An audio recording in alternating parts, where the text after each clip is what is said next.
Within southern New Zealand is an unusual geologic oddity. Along a popular beach are a series of several hundred large, near-perfect circular boulders. These boulders each measure about 2 meters or 6.6 feet wide, which stand out against the finely grained sand of the landscape. Even more interesting is what becomes visible from groups of boulders which were cracked open by nature. Inside, some of these boulders contain a colorful bright orange core, much like seen in this example. These boulders are referred to as the Moeraki Boulders and have an unusual geologic origin. So, are these geodes? How long do they take to form? This video will discuss this geologic oddity and how they formed. The Moeraki Boulders are located on the southeastern section of the South Island of New Zealand. Specifically, they are located on a beach which is 64 kilometers northeast of the city of Dunedin. Even from satellite, you can see the numerous rounded boulders on this beach. Despite what you might think, these massive boulders are not geodes. They are not volcanic in origin, so they are also not thundereggs. Rather, they are a type of rounded sedimentary structure known as a concretion. For a quick reference, what I am holding right now is an example of a concretion which is very close in appearance to many of these boulders. I found this partially broken piece in Montana which contains yellow calcite on its inside. Much like many of the Moeraki boulders, what I am holding is a subvariety of a concretion classified as a Septarian Nodule. Although not nearly as large as the aforementioned boulders, it has a similar origin. These nodules are almost always fluorescent, hinting that their centers once contained organic material.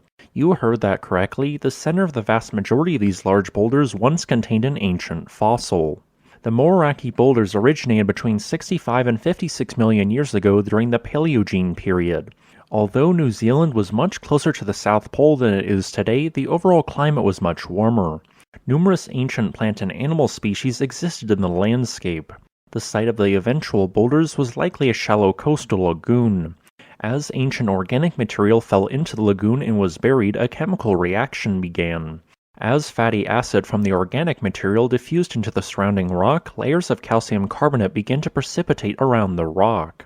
This calcium carbonate occurred as the mineral calcite, causing layers of yellow and orange crystals to surround the center of the ever-growing concretion. As the concretion continued to expand in size, the calcite acted as glue which held together layers of mudstone within the ever-expanding nodule. This occurred over a long-term chemical reaction until the fatty acid within the center of the stone was gone, causing the reaction to stop. This process was originally thought to take several million years to occur. However, more recent studies have suggested that the formation of these large concretions only took a few years.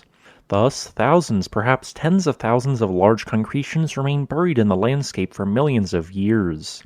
Eventually, the ground surrounding these concretions was uplifted and the surrounding mudstone was eroded away via interaction with waves and wind. Since the concretions were much harder than the surrounding mudstone, they remained while the rest of the rock disintegrated. This left behind numerous round boulders which have remained in the landscape ever since.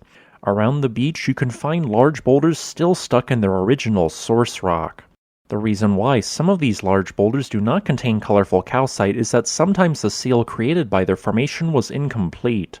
Thus, the calcite in some specimens dissolved over time. I hope that you enjoyed this video. If you'd like to request a specific topic, please leave a comment below. Additionally, if you would like to support this channel, consider becoming a patron on Patreon.